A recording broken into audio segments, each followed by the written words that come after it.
it is my high honor to introduce Dr. Mark Zuckerberg.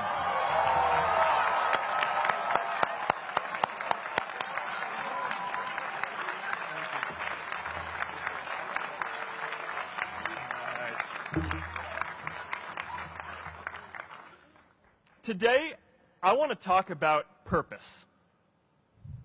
But I'm not here to give you the standard commencement about finding your purpose. We're millennials. We try to do that instinctively.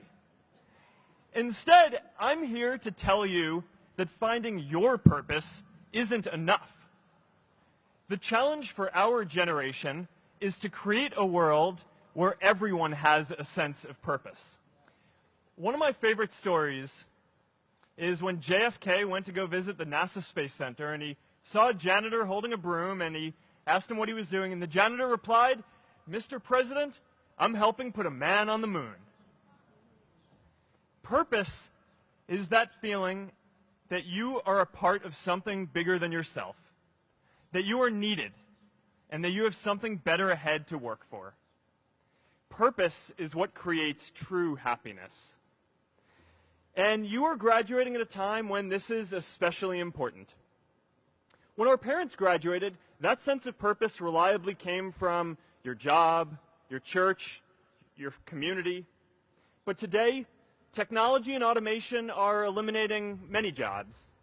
Membership in a lot of communities has been declining, and a lot of people are feeling disconnected and depressed and are trying to fill a void in their lives. As I've traveled around, I've sat with children in juvenile detention and opioid addicts who've told me that maybe their lives would have turned out differently if they just had something to do, an after-school program or somewhere to go. I've met factory workers who know their old jobs aren't coming back and are just trying to find their path ahead. For our society to keep moving forward, we have a generational challenge to not only create new jobs, but create a renewed sense of purpose. I remember that night I launched Facebook from that little dorm in Kirkland House. I went to Noakes with my friend KX, and I remember telling him clearly that I was excited to help connect the Harvard community, but one day someone would connect the whole world. The thing is, it never even occurred to me that that someone might be us. We were just college kids. We didn't know anything about that. There were all these great big technology companies with all these resources, and I just assumed one of them would do it. But this idea was so clear to us that all people want to connect. So we just kept working on it, day after day after day. And I know that a lot of you are going to have your own stories just like this. A change in the world that seems so clear that you are sure someone else is going to do it. But they're not. You will. But it's not enough to have that purpose yourself. You also have to create a sense of purpose for others. And I found that out the hard way. You see, my hope was never to build a company. I wanted to have an impact. And as all these people started joining us, I just assumed that that's what they wanted to do too. So I never took the time to explain what it was that I hoped we'd build. A couple years in, some big companies wanted to buy us. I didn't want to sell. I wanted to see if we could connect more people. And we were building the first version of Newsfeed at the time, and I thought, if we could just launch this, it could change how we all learn about the world. Nearly everyone else wanted to sell. Without a sense of higher purpose, this was their startup dream come true, and it tore our company apart. After one particularly tense argument, one of my close advisors told me if I didn't agree to sell the company right now, I would regret that decision for the rest of my life. Relationships were so frayed that within a year or so, every single person on our management team was gone. That was my hardest time leading Facebook. I believed in what we were doing, but I felt alone. And worse, it was my fault. I wondered if I was just wrong, an imposter, a 22-year-old kid who had no idea how things actually worked. Now, years later, I understand it. That is how things work when there's no sense of higher purpose. So it's up to all of us to create it so we can all keep moving forward together. And today, I want to talk about 3 ways that we can create a world where everyone has a sense of purpose. By taking on big, meaningful projects together. By redefining equality so everyone has the freedom to pursue their purpose. And by building community all across the world. So first, let's take on big, meaningful projects. Our generation is going to have to deal with tens of millions of jobs replaced by automation like self-driving cars and trucks. But we have the potential to do so much more than that. Every generation has its defining works. More than 300,000 people worked to put that man on the moon, including that janitor. Millions of volunteers immunized children around the world against polio, and millions of more people built the Hoover Dam and other great projects. And now it's our generation's turn to do great things. Now I know, maybe you're thinking, I don't know how to build a dam. I don't know how to get 1 million people involved in anything. Well, let me tell you a secret. No one does when they begin. Ideas don't come out fully formed. They only become clear as you work on them. You just have to get started. If I had to know everything about connecting people before I got started, I never would have built Facebook. Movies and pop culture just get this all wrong. The idea of a single eureka moment is a dangerous lie. It makes us feel inadequate because we feel like we haven't had ours yet. And it prevents people with seeds of good ideas from ever getting started in the first place. Oh, and you know what else movies get wrong about innovation? No one writes math formulas on glass, okay? All right? That's not a thing, okay?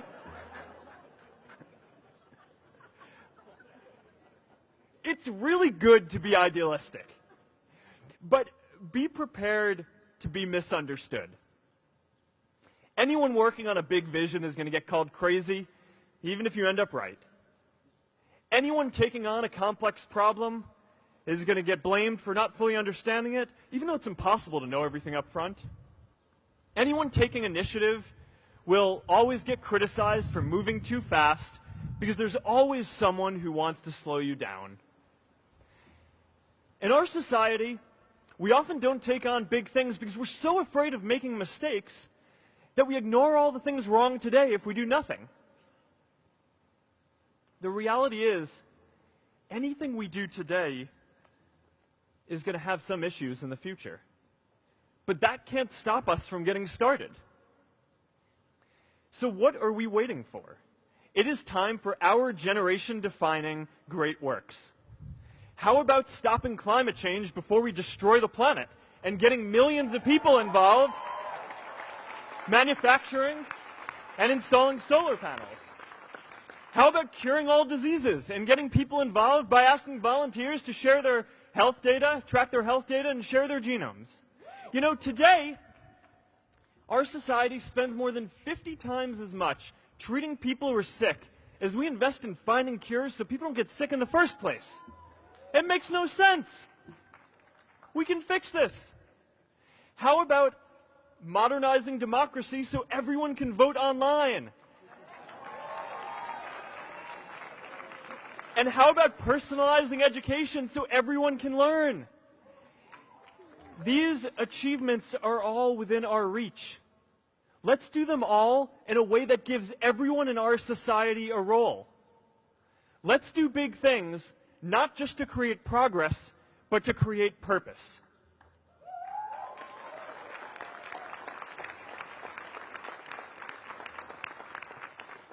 So taking on big, meaningful projects together is the first thing we can do to create a world where everyone has a sense of purpose. The second is redefining our idea of equality so everyone has the freedom to pursue their purpose. Now, many of our parents had stable jobs throughout their careers, but in our generation, we're all a little entrepreneurial, whether we're starting our own projects or finding our role in another one. And, you know, that's great, because our culture of entrepreneurship is how we create so much progress. An entrepreneurial culture thrives when it is easy to try lots of new ideas. Facebook wasn't the first thing I built. I also built chat systems and games, study tools and music players, and I'm not alone. J.K. Rowling got rejected 12 times before she finally wrote and published Harry Potter. Even Beyoncé had to make hundreds of songs to get Halo. The greatest successes come from having the freedom to fail. Now, today, we have a level of wealth inequality that hurts everyone. When you don't have the freedom to take your idea and turn it into a historic enterprise, we all lose. And right now, today, our society is way over-indexed on rewarding people when they're successful, and we don't do nearly enough to make sure that everyone can take lots of different shots. Now, let's face it. There is something wrong with our system when I can leave here and make billions of dollars in 10 years while millions of students can't even afford to pay off their loans, let alone start a business.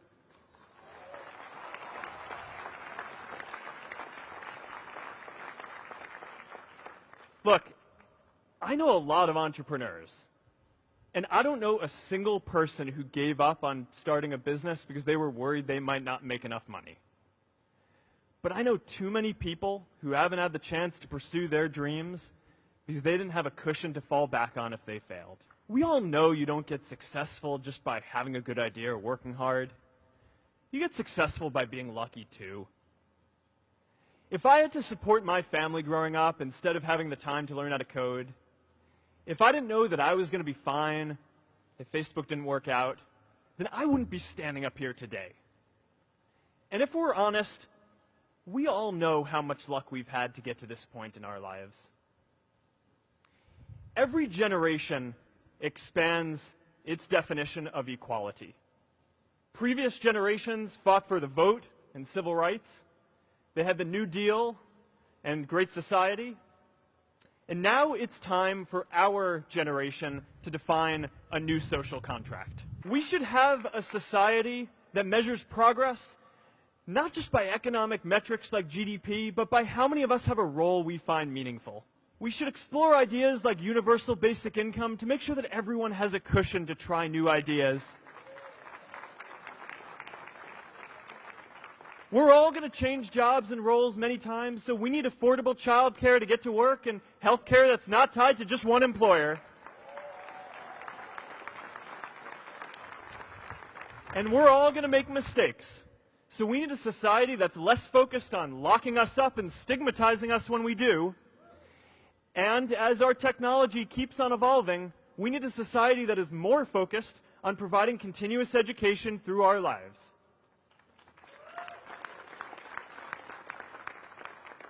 And yes, giving everyone the freedom to pursue purpose isn't going to be free. People like me should pay for it. And a lot of you are going to do really well, and you should too.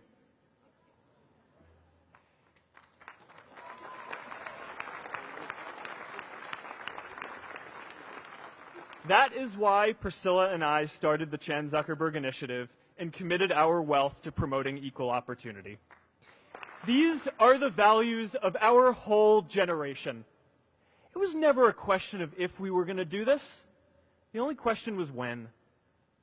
Millennials are already one of the most charitable generations in history.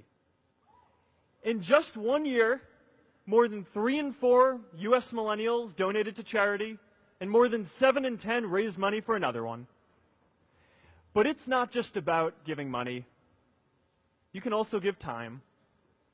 And I promise you, if you just take an hour or two a week, that's all it takes to give someone a hand and help them reach their potential.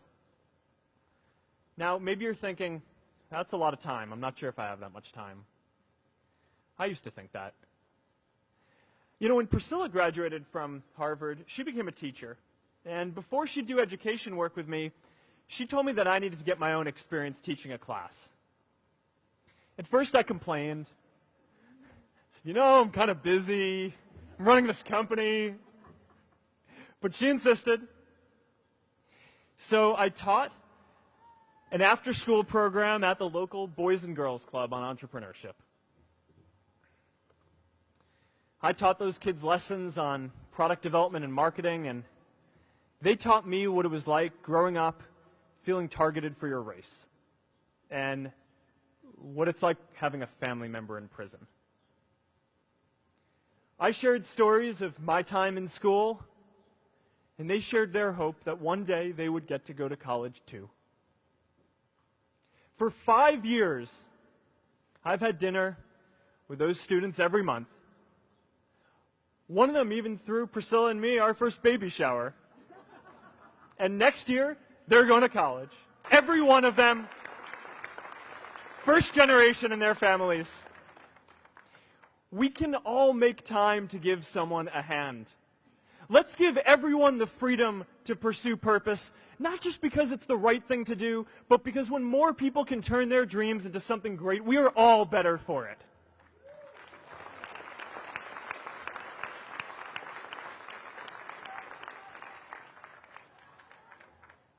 Purpose doesn't only come from work. The third way we can create a sense of purpose for everyone is by building community. And in our generation, when we say purpose for everyone, we mean everyone in the world. Now, quick show of hands. How many of you here are from another country? All right, now keep your hands up. How many of you are friends with one of these folks? Now we're talking. See, we have grown up connected. In a recent survey of millennials around the world, asking what most defines our identity, the most popular answer wasn't nationality, ethnicity, or religion. It was citizen of the world. That's a big deal. Every generation expands the circle of people we consider one of us. And in our generation, that now includes the whole world. We understand that the great arc of human history bends towards people coming together in ever greater numbers, from tribes to cities to nations, to achieve things that we could not on our own. We get that our greatest opportunities are now global. We can be the generation that ends poverty, that ends disease. And we get that our greatest challenges need global responses too. No country can fight climate change alone or prevent pandemics. Progress now requires coming together, not just as cities or nations, but also as a global community. But we live in an unstable time. There are people left behind by globalization across the whole world. And it's tough to care about people in other places when we don't first feel good about our lives here at home. There's pressure to turn inwards. This is the struggle of our time. The forces of freedom, openness, and global community against the forces of authoritarianism, isolationism, and nationalism.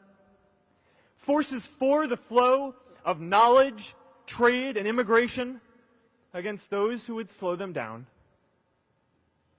This is not a battle of nations. It is a battle of ideas. There are people in every country for more global connection, and there are good people against it. And this isn't going to be decided at the UN either. It's going to happen at the local level when enough of us feel a sense of purpose and stability in our own lives that we can start to open up and care about everyone else too. And the best way to do that is to start building local communities right now.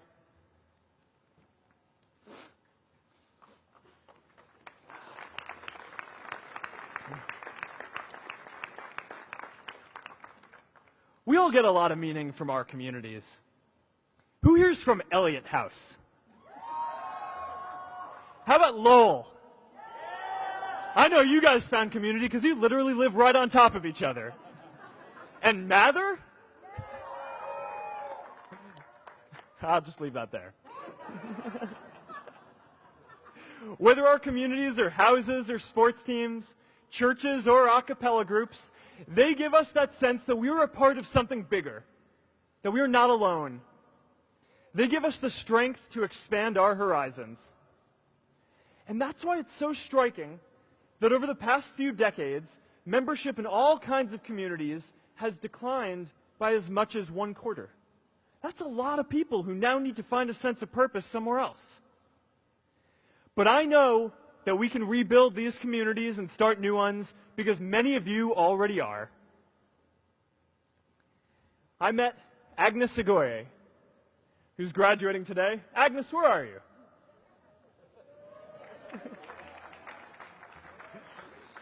Agnes spent her childhood navigating conflict zones with human trafficking in Uganda, and now she's trained thousands of law enforcement officials to keep communities safe.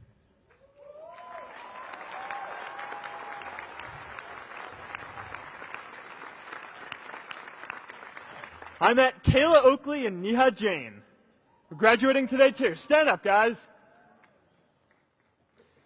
Kayla and Neha started a nonprofit that connects people suffering from chronic illnesses with people in their communities who are willing to help out.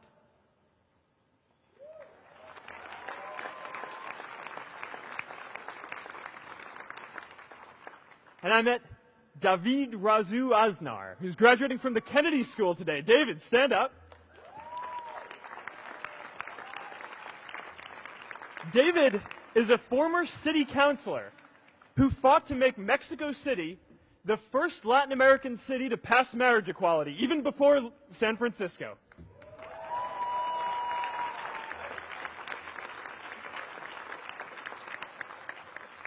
And this is my story too.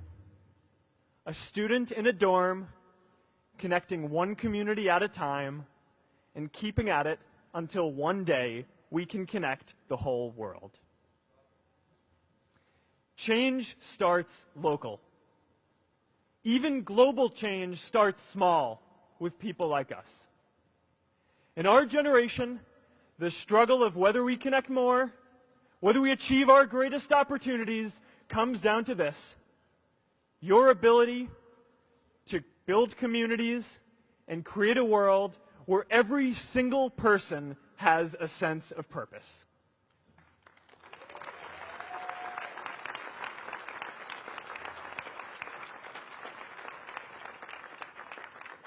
Class of 2017, you are graduating into a world that needs purpose. And it's up to you to create it. Now, maybe you're asking yourself, can I really do this? Well, remember when I told you about that class I taught at the Boys and Girls Club? One day after class, I was talking to my students about going to college, and one of my top students raised his hand and said that he wasn't sure he could go to college because he's undocumented. He wasn't sure if they'd take him. Last year, I took him out to breakfast for his birthday, and I wanted to get him a gift, so I asked him what he wanted, and he just started talking about struggles that he saw other students in his class facing, and finally said, you know, I'd really just like a book on social justice. I was blown away. Here is a young guy who has every reason to be cynical. He wasn't sure if the country he calls home, the only one he's known, was going to deny him his dream of going to college. But he wasn't feeling sorry for himself. He wasn't even thinking of himself. He has a greater sense of purpose, and he's going to bring people along with him. It says something about our situation today that I can't even say his name because I don't want to put him at risk.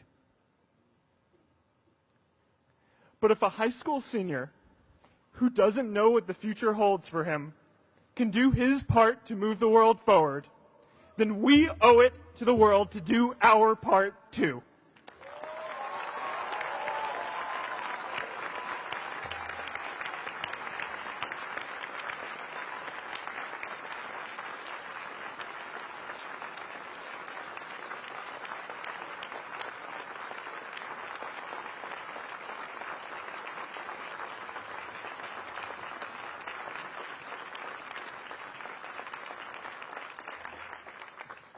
So before you walk out those gates one last time, and as we sit here in front of Memorial Church, I'm reminded of a prayer, Misha Berach, that I say whenever I face a big challenge, that I sing to my daughter, thinking of her future when I tuck her in at night. And it goes, "May the source of strength, who's blessed the ones before us, help us find the courage to make our lives a blessing." I hope you find the courage to make your life a blessing. Congratulations, class of 2017. Good luck out there.